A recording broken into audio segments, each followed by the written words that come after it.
어느샌가부터 스쿼트를 하지 않고 하체를 키울 수 있다고 호언장담하는 수많은 유튜브 컨텐츠들이 판을 치고 있는데요. 여러분들 입장에서는 당연 부상 위험도가 높고 동작을 구사하기 힘든 바벨 스쿼트를 하지 않고 쉽게 하체를 키울 수 있다는 영상들이 눈에 들어올 수밖에 없었을 것입니다. 과연 스쿼트 없이 하체를 키우는 게 가능할까요? 우선 스쿼트가 얼마나 중요한 운동인지 한번 알아보도록 하겠습니다. 스쿼트는 기본적으로 대퇴 사두근, 햄스트링, 종아리 근육을 포함한 전체적인 하체 근육을 사용함으로써 일정 수준 빠르게 하체 사이즈를 키우는 게 가능하다는 점이죠. 특히 무거운 바벨을 짊어지고 있는 동작은 코어에 굉장한 안정성을 요구하는데요. 몸통에 견고한 지지 없이 하체의 힘으로만 쪼그려 앉았다 일어나는 것은 불가능하며 안정적인 상체의 견고함을 만들고 하체 힘을 쓰는 법을 배우게 됩니다. 이것은 발목부터 상체까지 모든 전신의 힘을 유기적으로 쓰는 것을 의미하기도 하고 많은 근육군을 동원하기에 전신의 파워가 놀랍도록 향상된다는 것이죠. 이렇게 많은 근육을 동원한다는 것은 최대한 많은 근육을 사용하는 법을 익혀야 하는 초보자에게 아주 큰 도움이 되기 때문에 스쿼트 없이 하체를 키운다는 말은 굉장히 신빙성이 떨어질 수밖에 없다는 것이죠. 이렇게 바벨 스쿼트를 통해 최대한 많은 근육을 사용하는 법만 잘 익힌다면 폭발적으로 근성장을 하는 데 있어서 더할 나위 없이 스쿼트가 최고의 운동이라는 것은 부정할 수 없겠죠. 스쿼트라는 말은 우리 말 그대로 직역을 하면 쪼그려 앉다라는 의미입니다. 즉 인류의 가장 자연스러운 움직임이자 누구나 본능적으로 할 수 있는 동작 그 자체입니다. 여러분들이 대변을 볼 때, 땅에 있는 무언가를 주울 때, 쪼그려 앉아서 작업할 때 등 필수적으로 생존을 위해 쪼그려야만 했고 스쿼트 없이 일상생활을 한다는 것은 불가능하다는 점입니다.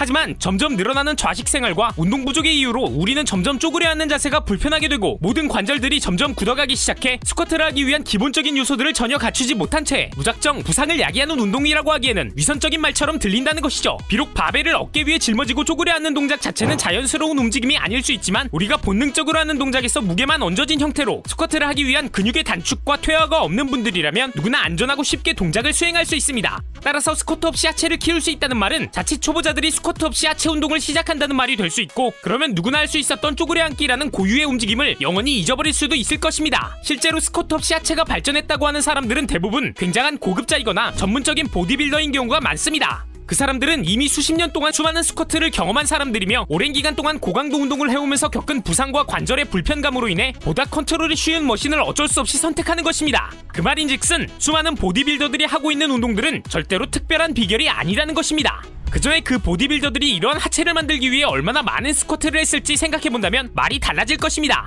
스쿼트를 못하는 사람과 일부러 안 하는 사람은 천지 차이입니다. 스쿼트를 못하는 사람들은 우리 같은 초보자가 자세를 구사하기 힘들기 때문에 스쿼트를 피하게 되는 것이고 스쿼트를 일부러 안 하는 사람들은 수년 동안 다져진 하체로 스쿼트 없이 다른 운동들로 충분히 대체 가능하다는 것이죠. 스쿼트를 대체하는 대표적인 머신 운동, 레그프레스, 핵스쿼트 머신, V스쿼트 등의 모든 동작들은 스쿼트와 마찬가지로 발목, 무릎, 고관절의 유기적인 움직임으로 비롯되는 동작들이며 가동성이 나오지 않는 사람들은 이 운동에서 또한 가동 범위에 많은 제약이 걸리게 돼 하체 사이즈를 키우는데 한계점이 분명 존재할 수밖에 없어 헬스장에 아무리 좋은 머신을 갖다 써도 제대로 된 하체를 키워보기도 전에 부상을 입을 확률이 오히려 높아진다는 것이죠. 즉 우리 같은 헬린이들은 하체 운동의 기본인 스쿼트에 대한 동작을 이해하지 못하고 동작을 구사하는데 어려움이 있다면 어떠한 운동이라도 하체 근육을 제대로 사용하지 못한다는 것이죠. 스쿼트를 하지 못하는 사람이 아무리 고급자의 이런저러한 운동을 따라해봐도 절대적으로 똑같은 효과를 볼 수 없으며 따라해서도 안 됩니다. 스쿼트를 하지 못하는 사람이 보디빌더가 하는 방식을 그대로 따라하는 것은 초등학생이 고등학생의 수학의 정석을 공부하겠다는 것과 같은 느낌이지 않을까요? 어떠한 운동이든 기본이 있습니다. 그래서 우리 같은 헬린일수록 하체 운동의 기본인 스쿼트를 피하지 않고 점진적으로 수행 능력을 키워나가야만 다른 하체 운동을 동작함에 있어서 유기적인 움직임을 가져갈 수 있다는 것이죠. 아 그래도 스쿼트 하면 허리 아프고 무릎 아프던데 꼭 해야 돼? 라고 생각하셨던 분들도 계셨을 겁니다. 이러한 생각을 하기 전에 여러분들이 스쿼트라는 움직임을 가져가기 위해서 충분한 유연성이 확보됐는지부터 되돌아볼 필요성이 있습니다. 특히 스쿼트라는 운동은 유연성이 부족하다면 동작을 하는 데 있어서 제약이 걸릴 수밖에 없기 때문이죠. 스트레칭이 많이 귀찮고 하기 싫어하는 것을 잘 압니다만 영영 하체 운동을 하지 못하게 되는 것보단 낫겠죠? 뿐만 아니라 우리 같은 남자들은 스쿼트 중량에 집착하는 경우가 너무 많다는 것입니다.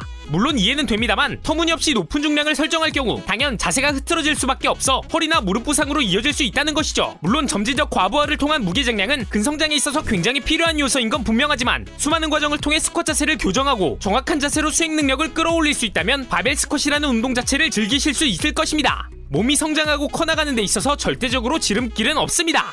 헬스장으로 꾸준히 향하는 꺾이지 않는 마음이 여러분들의 하체 사이즈를 결정하지 않을까요? 오늘 영상이 좋았다면 구독, 좋아요, 알림 설정 부탁드리고요. 지금 당장 스쿼트 조지러 가시죠!